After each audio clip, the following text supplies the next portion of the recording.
কুড়িগ্রামে বন্যা পরিস্থিতি এখনও অপরিবর্তিত রয়েছে। একই অবস্থা সিলেট ও সুনামগঞ্জেও। পাহাড়ি ঢলে 4 দিন ধরে পানিবন্দী শেরপুরের 20,000 মানুষ।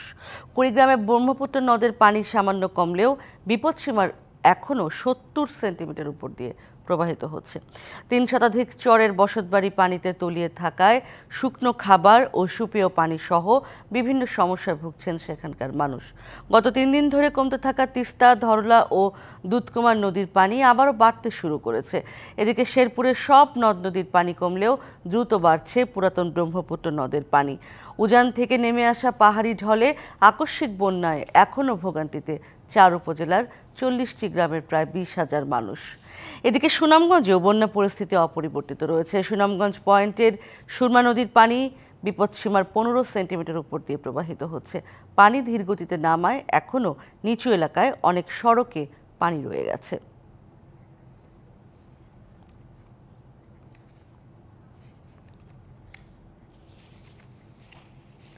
কুড়িগ্রামের বন্যা পরিস্থিতি অপরিবর্তিত রয়েছে। এ নিয়ে আরও জানাতে আমাদের সঙ্গে যুক্ত হবেন সহকর্মী ওয়াহিদুজ্জামান তুহিন।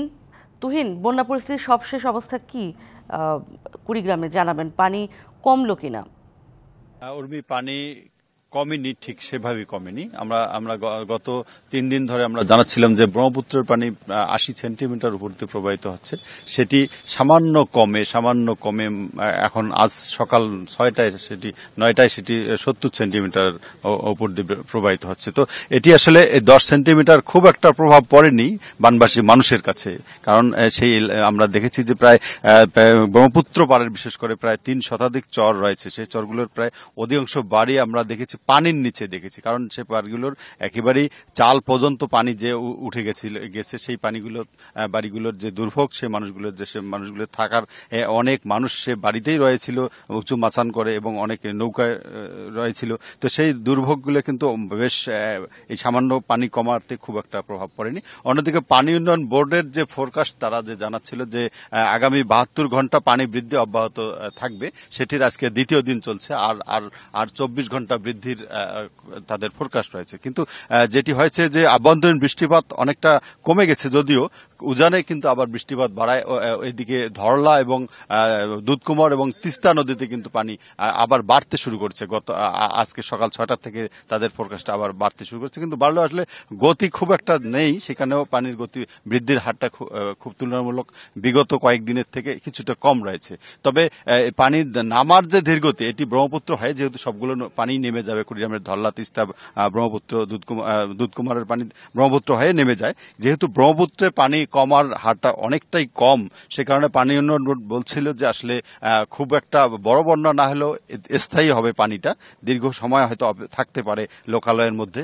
তো সে কারণে কিন্তু হচ্ছে যে নদীর তীরবর্তীর যে লোকালয়ের মানুষজনের যেখানে পানি উঠেছে, অনেক বসত বাড়ির কাছাকাছি পানি অথবা কাঁচা আধা পাকা রাস্তা তলিয়ে গেছে, সে মানুষগুলোর দুর্ভোগ কিন্তু আসলে সহসায় কমবে না।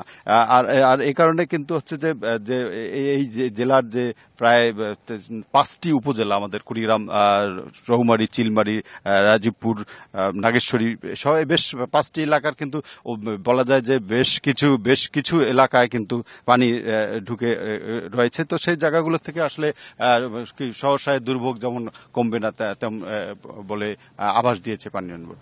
তোর মেয়ে ছিল কুড়িগ্রাম থেকে। ধন্যবাদ আপনাকে তুহিন। আমাদের সঙ্গে রয়েছেন সুনামগঞ্জ থেকে সাইদুর রহমান আসাদ। আপনি এর আগে জানাচ্ছিলেন যে বৃষ্টি হওয়ার কারণে এক ধরনের শঙ্কা রয়ে গেছে আবারও পানি বাড়ার।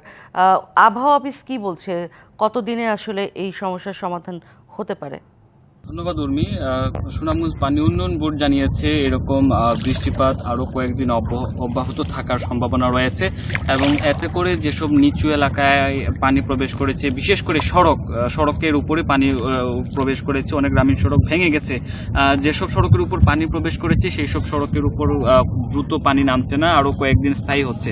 তবে আমরা মৌসুমের স্বাভাবিক বৃষ্টিপাতে উর্মি সুনামগঞ্জবাসী এই পর্যন্ত দুবার বন্যার মুখোমুখি হতে হয়েছেন, এবং প্রথম দফা হচ্ছে 16 জুন থেকে এবং দ্বিতীয় দফা হচ্ছে ওই 30 জুনের পর থেকেই যে শুরু হয়েছে এবং এর কারণে সুনামগঞ্জের মানুষ প্রায় কিন্তু ক্ষতিগ্রস্ত হয়েছেন।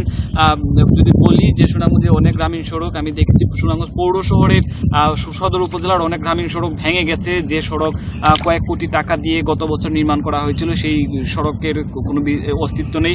এছাড়াও বলছেন যে এখন যে পানিটা সেটা হচ্ছে বৃষ্টিপাত কম হওয়ার ফলেও কিন্তু পানিটা খুব ধীর গতিতে কমছে। স্থানীয়রা বলছেন পানি চলাচলের যে পথগুলো আছে সেই পথগুলো বন্ধ হয়ে যাওয়ার কারণে পানি দ্রুত নামতে পারছে না।